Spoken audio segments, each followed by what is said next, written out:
So dear students, today we'll start with one of the most important chapters called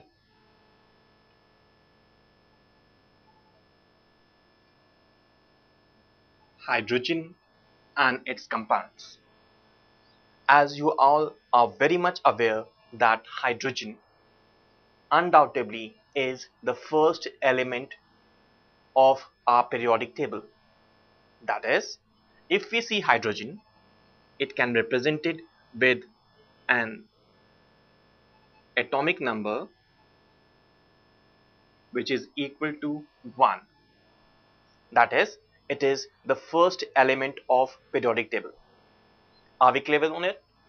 Hence, it was also named as protium, meaning first.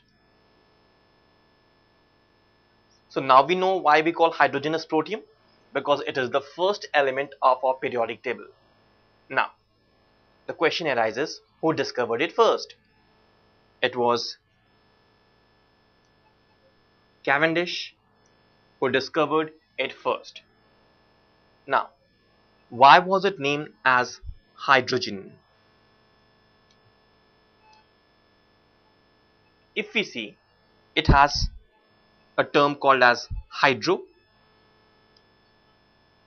means water. So obviously, hydrogen is a water forming element. Water forming element. And we all very well know what importance does water hold in our life or Earth or any other planet. A lot of planets do not exist because they do not have water or have excess of water. They do not have that particular life over there just because of this particular factor. It means hydrogen has a very important role to play. As already discussed, it has an atomic number of 1. ठीक है, तो अगर देखा जाए इसका atomic number 1 है, तो क्या हमारे पास और भी ऐसे हाइड्रोजन एलिमेंट्स हैं जिनका एटॉमिक नंबर तो 1 हो बट एटॉमिक मास डिफर करे? And you all very well know what is the term used for that particular thing. That is called as isotopes. So, are we clear what isotopes are? Yes, we are very much clear that isotopes are those elements having the same atomic number, that is, those elements which have the same atomic number but differ in their atomic masses. So are we clear that isotopes are basically the same elements having the same atomic number but they only differ in the atomic masses? Now, if we see, then we clearly know that atomic number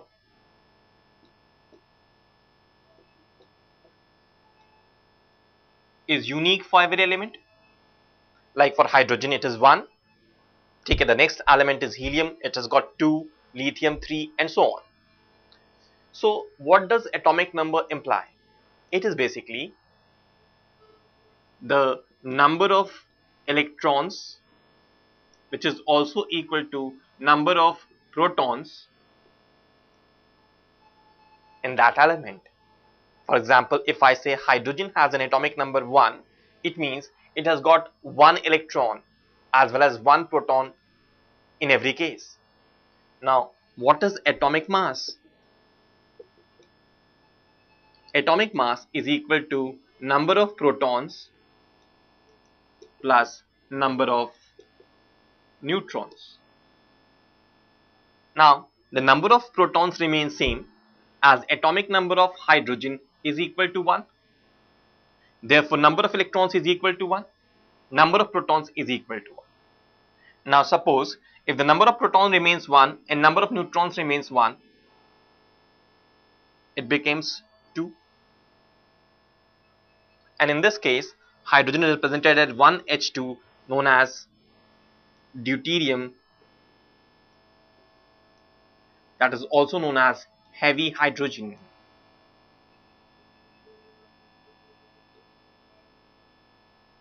Many a times you should have heard, बहुत सारे लोग कहते हैं heavy hydrogen. What is this heavy hydrogen all about? It is basically hydrogen itself, or we can say an isotope of hydrogen having an atomic mass equal to 2, atomic number equal to 1. How come this atomic mass becomes equal to 2? We very well know that it is equal to 1 neutron plus 1 proton equal to 2. Now, we must be wondering, what is hydrogen then? It is protium is basically equal to 1H1, that is 1 proton, 1 electron, and number of neutrons equal to 0. That is protium. This is deuterium. Now, the third case, if suppose the number of protons is still remains same, but number of neutrons becomes equal to 2, it becomes equal to 3. And in this case, it will be known as 1H3, where this represents the atomic number. This represents the atomic mass. So 1H3 becomes tritium, the third isotope of hydrogen. So we can conclude that hydrogen is what? The simplest element of our periodic table, having the lowest atomic number equal to 1.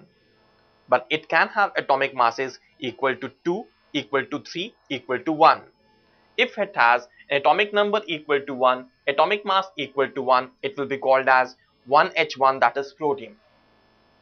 If it has an atomic number equal to 1 but atomic mass equal to 2, it is called as deuterium, also known as heavy hydrogen.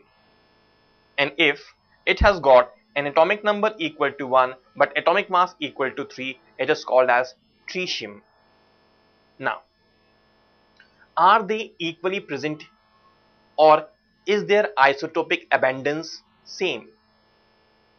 Am I clear to everyone? That if we compare the abundance of protium, deuterium and tritium in nature, are they equally present? Are they equally stable? Or are they present in varying amounts? The answer is yes, they are present in varying amounts. Now, if we see the varying amounts, then the most abundant is protium, then deuterium, and then tritium. In fact, tritium is the least stable among the three, and if I call it in chemical terms, it is radioactive in nature. Now, you must be wondering, what is radioactive substance? Radioactive substances are those ones in which the nuclei disintegrates spontaneously. What does it mean? कि इसका जो element का जो nucleus होता है वो stable नहीं होता, ठीक है, और स्टेबल ना होने के कारण ये अपने आप से एक दूसरे एलिमेंट में टूटता जाता है और उसके अलावा कुछ पार्टिकल्स एमिट करता है, जैसे alpha particle, beta particle, gamma particle etcetera. जब हम रेडियो एक्टिविटी को पढ़ेंगे, ठीक है, then we will be in a better position to understand this particular thing. But अभी के लिए we can have this information that tritium is radio active in nature. इसका मतलब हम जब अपना ये फर्स्ट एलिमेंट पढ़ रहे हैं, दैट इज हाइड्रोजन, तो we are very much clear that ये हमारा सबसे लाइटेस्ट एलिमेंट होगा अर्थ क्रस्ट पे.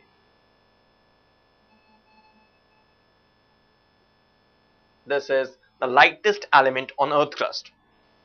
दूसरी बात, इसकी एबेंडेंसी बहुत ज्यादा होगी. It is highly abundant.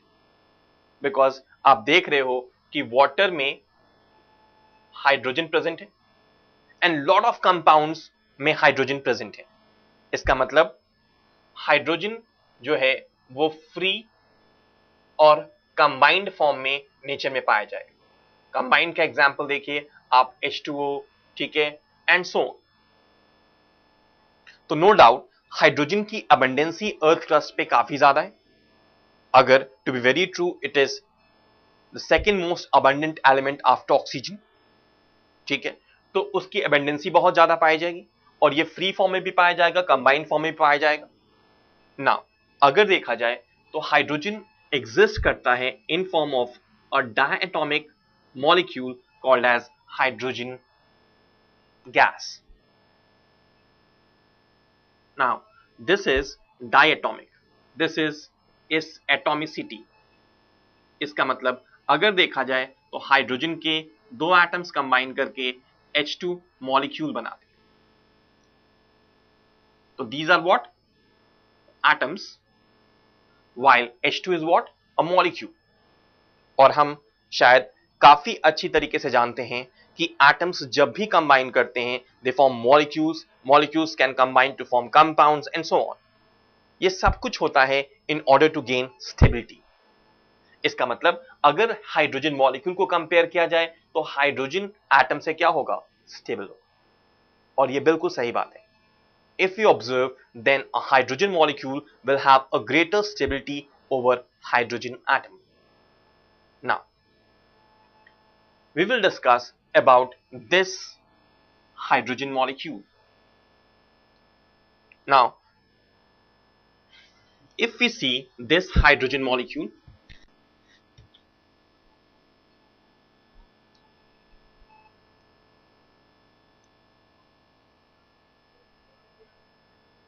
now hydrogen molecule is basically a combination of hydrogen atoms, and both the atoms are combined to each other by the help of a bond. ठीक है? To be very precise, in this case, it is a covalent bond. Now, the question arises, what is a covalent bond? We already know that a covalent bond is basically a bond formed between two or more atoms as a result of sharing of electron pair. It means if I see this hydrogen having one electron, this hydrogen having one electron, then these electron pair are equally shared to form this particular bond.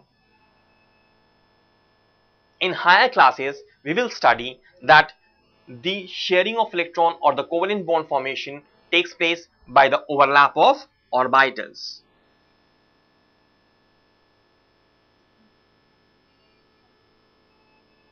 इसका मतलब अगर हम देखें तो hydrogen के पास एक orbital होगा जिसको हम 1s1 बोलेंगे, दूसरे हाइड्रोजन के पास भी एक ऑर्बिटल होगा जिसको हम 1s1 बोलेंगे, और दोनों ऑर्बिटल्स आपस में कंबाइन करेंगे to form this bond.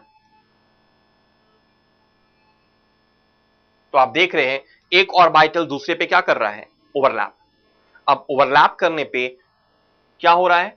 We are forming a bond which is known as which bond? A covalent bond. So it means a hydrogen molecule will be formed between two hydrogen atoms as a result of covalent bond formation. Now we are seeing that this hydrogen molecule can also be prepared by a lot of chemical reactions or physical processes or chemical processes, you know, are two different things which do take place in nature, or we make them take place in our laboratories or any other such sort of a thing. तो अगर हम देखते हैं कि hydrogen को अगर हम form करना चाहें तो हम उसे कैसे फॉर्म करें ना।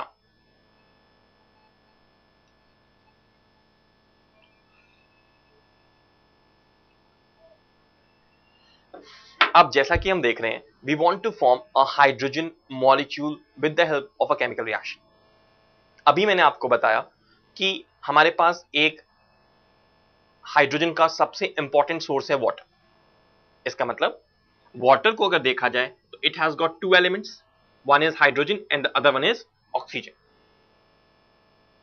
क्या अगर हम H2O को तोड़ दें, if you bring about a lysis, तो हमें हाइड्रोजन मिल सकता है? डेफिनेटली। अगर हाइड्रोजन और ऑक्सीजन कंबाइन करके पानी बना सकते हैं, तो अगर हम इनको किसी भी वे से तोड़ दें तो अनडाउटेबली हमें हाइड्रोजन और ऑक्सीजन मिल जाएगा, है कि नहीं? This is what we have to do, we have to bring about a lysis. हमें इस बॉन्ड को तोड़ना होगा। Now to be very clear, one of the best ways to bring about this lysis is via electric current and this is called as electrolysis। इसका मतलब अगर हम water का इलेक्ट्रोलाइसिस कराएं तो हम वाटर को तोड़ सकते हैं उसके आयंस में, और इस आयन को अगर हम रिड्यूस कराएं, आप जानते हो इलेक्ट्रॉन्स एक्सेप्ट कर रहा है H आयन, तो जाएगा हाइड्रोजन गैस में। तो let us see one of the most important ways to prepare hydrogen। We all will have to remember or have a clear-cut idea that hydrogen in this case is prepared by the electrolysis of water, and we know that water is highly abundant on earth crust। तो अगर हम water का lysis कराएं या उसको तोड़ दें उसके आयंस में, तो it has got two ions, H ion and OH ion। तो if it has got two ions, that is H ion and OH ion, तो एक उसमें से क्या है? केटायन। अब दिस इज आ केटायन जिस पे पॉजिटिव चार्ज है, और एक जिस पे नेगेटिव चार्ज है उसे हम क्या कहेंगे? एनायन। तो OH ion, that hydroxide ion, is our anion. तो इसको हम हाइड्रोनियम आयन कहते हैं, इसको हम हाइड्रोनियम आयन कहते हैं, और ये हमारा हाइड्रोक्साइड आयन कहलाता है या एनायन कहलाता है। ठीक है। और इस हाइड्रोनियम आयन को या H प्लस को अगर हम इलेक्ट्रॉन्स देते हैं, ठीक है, वाया इलेक्ट्रिक सोर्स, तो हम इसे रिड्यूस कर सकते हैं टू फॉर्म हाइड्रोजन गैस। तो आप देख रहे हो हम कितनी आसानी से हाइड्रोजन गैस फॉर्म कर पा रहे हैं। ठीक है। तो पहला मेथड हमने देख लिया जहां पे हम हाइड्रोजन को फॉर्म कर रहे हैं via electrolysis of water. Is it clear to us? So we know the first method is over now. Now we'll go for the second method. Now let us see what is the second method for preparation of hydrogen gas or hydrogen molecule. Now let us see. अगर हम बात करें तो we have got some very reactive metals और उनको हम बोलते हैं alkali metals। अगर आप पीरियोडिक टेबल को अच्छे से जानते हैं तो they belong from 1A, that is lithium, sodium, potassium, rubidium, caesium और फ्रेंशियम। ऐसे ही हमारे पास अल्कलाइन मेटल होता है सेकेंड ए, जिसमें आपके पास, ठीक है, मेटल्स होते हैं जैसे बेरिलियम हो गया, ठीक है, कैल्शियम हो गया, बेरियम हो गया, मैग्नीशियम हो गया, स्ट्रोंशियम हो गया, एंड सो ऑन। तो आपके पास ऐसे ऐसे मेटल्स होते हैं। उसके अलावा कुछ ऐसे मेटल्स होते हैं जो लेस रिएक्टिव होते हैं, एंड सो ऑन। तो अगर हम बात करें हाईली रिएक्टिव मेटल्स जैसे lithium, sodium, potassium, rubidium, caesium etcetera, इनकी अगर हम बात करें फर्स्ट ए की, तो इनको अगर हम जैसे सोडियम ले लीजिए और इसको वाटर के साथ या ठंडे पानी के साथ रिएक्ट कराइए, what do you think will be the reaction taking place between them? जो हाईली रिएक्टिव मेटल्स होते हैं ना, वो इसके साथ रिएक्ट करके हाइड्रोजन गैस क्या करते हैं? लिबरेट करते हैं। मतलब यहां पे बनेगा NaOH plus half a mole of hydrogen अगर हम इसे बैलेंस करते हैं। यही हाल पोटेशियम के साथ होगा। वाटर से रिएक्ट करेंगे तो आपको मिलेगा KOH, that is potassium hydroxide, plus half a mole of which gas? Hydrogen gas. ऐसा ही आप किसी के साथ भी कर सकते हो या खुद ट्राई कर सकते हो, रुबिडियम के साथ, लिथियम के साथ, सीजियम के साथ, एंड सो ऑन। और अगर आपने ऑब्जर्व किया हो या देखा हो, कभी आपने लैब में या कहीं पे भी पोटेशियम देखा है या सोडियम देखा है, छोटे छोटे पीसेस होते हैं, आप देखोगे लैब में मिलता है, दे आर हाईली रिएक्टिव, पानी में डालोगे फटाक से बुलबुले उठते हैं और हाइड्रोजन गैस से इवॉल्व हो जाते हैं। यही रीजन है कि हाइड्रोजन जो सबसे अबंडेंट एलिमेंट है अर्थ क्रस्ट का, ठीक है, उसका जो मॉलिक्यूल है हाइड्रोजन मॉलिक्यूल, वो किसी भी ऐसे रिएक्टिव एलिमेंट्स के साथ नॉर्मल कंडीशंस में रिएक्ट करके हाइड्रोजन गैस इवॉल्व हो जाता है पानी के साथ। तो इसका मतलब हमें अगर सोडियम पोटेशियम इनको रखना है तो we can't store them in normal conditions, हम उन्हें केरोसिन ऑयल में रखते हैं। We take them in kerosene oil so that they are not in contact with air or such sort of a condition like water and so on or hydrogen gas evolve। तो एक तो आपने ये देखा। उसके बाद मैंने आपसे कहा कि अगर आपके पास रिएक्टिव मेटल्स कैल्शियम है तो भी आप रिएक्ट करा सकते थे H2O, ठीक है, to form CaOH whole twice plus hydrogen gas, balance कर लीजिएगा। अब देखिए इसके अलावा हमारे पास मान लीजिए कुछ लेस रिएक्टिव मेटल्स हैं, तो उस केस में आप क्या करिए, you go for higher temperatures, ठीक है। जैसे अगर आपके पास है एल्यूमिनियम, मैग्नीशियम एटसेट्रा, तो आप स्टीम से रिएक्ट करा दीजिए या हॉट वाटर से रिएक्ट करा दीजिए, तो you will have again hydrogen liberated over here. अब बात आई कि मान लीजिए हमारे पास बहुत ही लेस रिएक्टिव मेटल जैसे आयरन, और उस केस में आपको हाइड्रोजन गैस बनाना है, तो इस केस में भी आप हाइड्रोजन गैस इवॉल्व करा सकते हो, बट यहां पे आप रेड हॉट आयरन ले लो और स्टीम ले लो, you will again liberate what, hydrogen. तो आप देख रहे हो कि we have got 3 classes, highly reactive metals,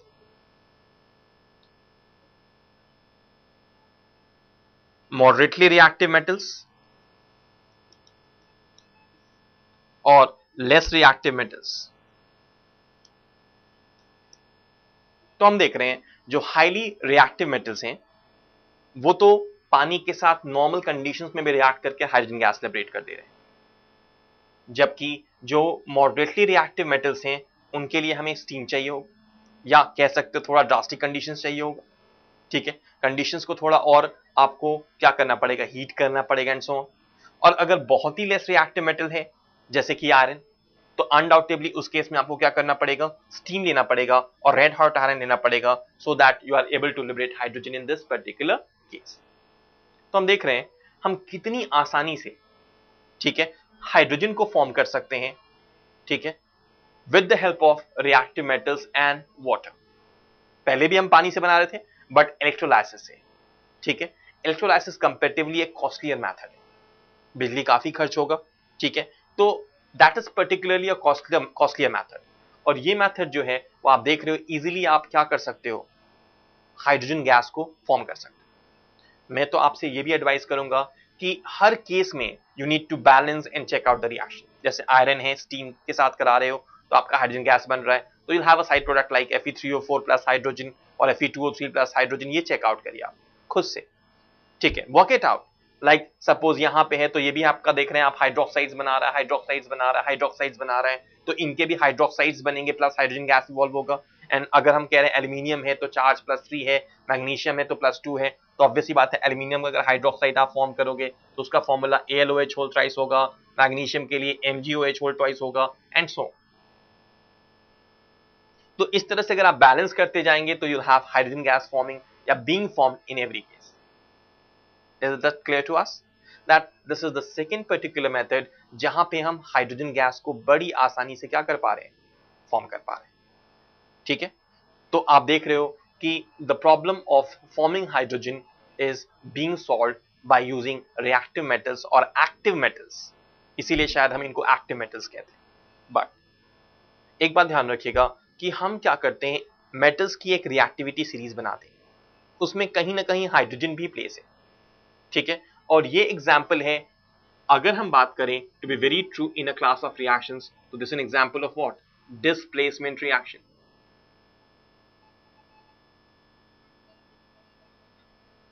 तो केवल हाईली रिएक्टिव मेटल्स ही हैं जो वाटर को डिस्प्लेस करके हाइड्रोजन गैस इवॉल्व कर सकते हैं। अगर आप बहुत लेस रिएक्टिव मेटल लोगे ना, जो काफी लेस रिएक्टिव होगा, तो उस केस में हाइड्रोजन को डिस्प्लेस कर पाना आसान नहीं होगा। फॉर एग्जाम्पल, अगर मैं आपसे पूछूं क्या कॉपर को अगर आप वाटर से रिएक्ट कराओगे तो can this reaction is possible, CuH whole twice and suppose hydrogen gas, ठीक है, या CuO plus hydrogen gas? No, this is not possible at all, क्योंकि ये कॉपर रिएक्टिविटी सीरीज में काफी नीचे है, हाइड्रोजन के भी नीचे। तो अनडाउटेबली कॉपर से अगर आप चाहो हाइड्रोजन गैस इवॉल्व कर पाना, या ऐसा कोई भी और मेटल है जो लेस रिएक्टिव है हाइड्रोजन से, उससे अगर आप चाहो हाइड्रोजन गैस इवॉल्व कर पाना, तो this is not possible, it will not undergo this displacement reaction. तो let us conclude very very clearly that this important fact कि जो मेटल्स हाइड्रोजन के ऊपर इलेक्ट्रोकेमिकल सीरीज में ऊपर रखे जाते हैं, ठीक है, या जो उससे ज्यादा रिएक्टिव मेटल्स हैं, वही पानी के साथ चाहे माइल्ड कंडीशंस में या हार्श कंडीशंस में रिएक्ट करके हाइड्रोजन गैस देंगे, ठीक है। तो अगर हमें हाइड्रोजन प्रिपेयर करना है तो हमें इस चीज का नॉलेज होना बहुत इंपॉर्टेंट है। ऐसा नहीं कि आप किसी भी मेटल को लीजिए, पानी से रिएक्ट करिए, हाइड्रोजन इवॉल्व हो जाएगा, then things would have been much easier for us, but ऐसा है नहीं, ठीक है, आप ऐसा कर नहीं सकते, chemically this is not possible. तो अगर आप उसे केमिकली फिजिबल बनाना चाहते हो तो आप एक रिएक्टिव मेटल लो, ठीक है, उसको रिएक्ट कराओ पानी के साथ, तब आपका हाइड्रोजन गैस क्या होगा, इवॉल्व होगा। Is it clear to us? Fine, now we will move to the third method. Now what is it? ठीक है, अभी तो हम क्या कर रहे हैं, पहले दोनों मेथड्स में हमने पानी का ही इस्तेमाल किया, वाटर का, ठीक है, पहली बार इलेक्ट्रोलाइसिस से, सेकेंड बार एक रिएक्टिव मेटल से रिएक्ट करके, तब हम उसे क्या कर पा रहे हैं, वर्कआउट कर पा रहे हैं। अब बात आई next method. Now next method में हम क्या करते हैं, we take again a reactive metal, ठीक है, तो हम एक रिएक्टिव मेटल अगेन लेंगे और इसका रिएक्शन हम बेस के साथ कराते हैं, तो again you will be able to form what, hydrogen gas. For example, aluminium का रिएक्शन NaOH से कराओगे आप तो आपको मिलेगा NaAlO2 प्लस हाइड्रोजन गैस।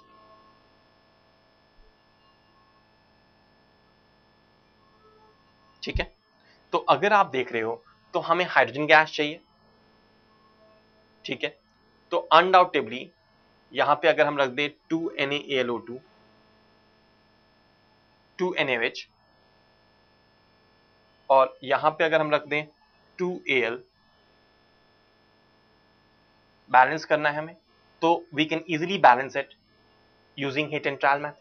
जैसे मान लीजिए मैंने यहाँ पे 2Al रखा, तो ऑब्वियसली बात है यहाँ पे 2NaLO2 रखना पड़ेगा, फिर 4 ऑक्सीजन हो जाएंगे, and we need how much oxygen, 4 oxygen, और here we have got only how much oxygen, 2 oxygen, ठीक है, तो हमें उसी हिसाब से उसे क्या करना पड़ेगा, बैलेंस करना पड़ेगा।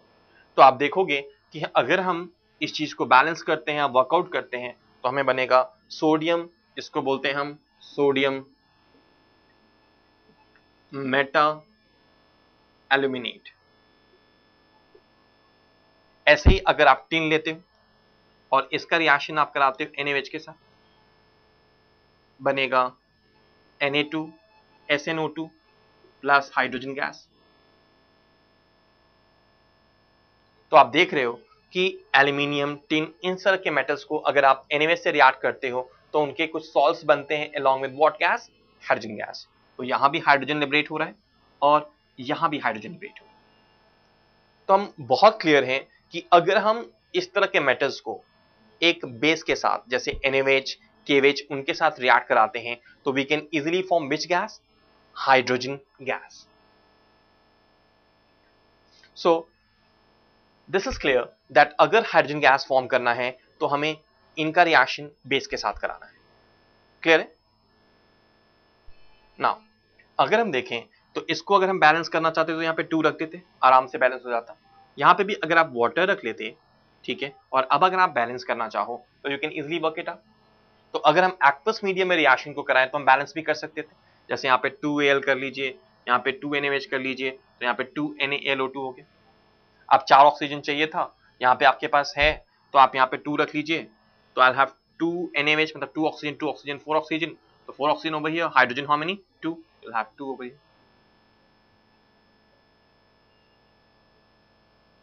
Is that okay with us? Similarly आप टिन के साथ फॉर्म कर सकते थे।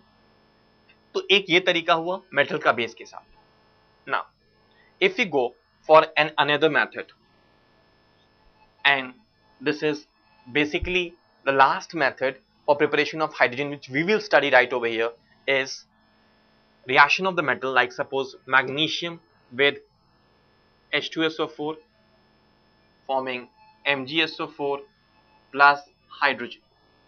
तो अगेन कुछ इस तरह का रहता है कि हम मेटल लेते हैं, डाइल्यूट या कॉन्क एसिड लेते हैं जैसे HCl सॉल्ट बनेगा along with liberating hydrogen gas. यही काम आप जिंक के साथ कर सकते थे, zinc plus H2SO4 forming ZnSO4 plus hydrogen. मेरे ख्याल से ये रिएक्शन तो आप सभी ने देखा भी होगा कि बहुत कॉमन सा रिएक्शन है, काफी पूछा जाता है कि अगर मान लीजिए जिंक को रिएक्ट कराते हैं सल्फ्यूरिक एसिड के साथ या मैग्नीशियम को रिएक्ट कराते हैं सल्फ्यूरिक एसिड के साथ, कौन सा गैस इवॉल्व होगा? हाइड्रोजन। और जब भी इसकी बात आती है तो कोई भी जो ये पूछता है वो ये भी पूछना चाहता है कि क्या कॉपर के साथ रिएक्ट कराएंगे तो copper sulphate plus hydrogen gas possible है? ठीक है, no, this reaction is not possible, क्योंकि ऑलरेडी हम बोल चुके हैं कि जिंक ज्यादा रिएक्टिव है किससे? कॉपर से। तो अनडाउटेबली अगर ये मेटल ज्यादा रिएक्टिव है, ये लेस रिएक्टिव है हाइड्रोजन से, तो आप डिस्प्लेसमेंट रिएक्शन द्वारा हाइड्रोजन कॉपर से नहीं बना सकते। तो हम बहुत क्लियर रहेंगे इस बात से कि कभी भी हमें लेस रिएक्टिव मेटल है तो ना तो बेस के साथ, ना एसिड के साथ, ना पानी के साथ हम हाइड्रोजन गैस लिबरेट करें।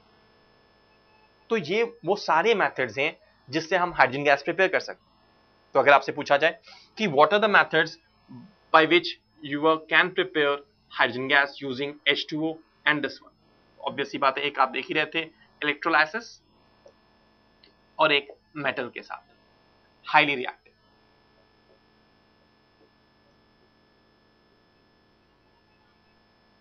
ठीक है, तो हम अभी इस चीज पे एम्फसाइज करें या वर्कआउट करें कि what are the different ways by which we can prepare dihydrogen, that is hydrogen molecule। ठीक है, तो ये वो सारे मेथड्स हमने देख लिए जहां पे हम हाइड्रोजन गैस को बड़ी आसानी से प्रिपेयर कर सकते हैं या फॉर्म कर सकते हैं। Is it fine?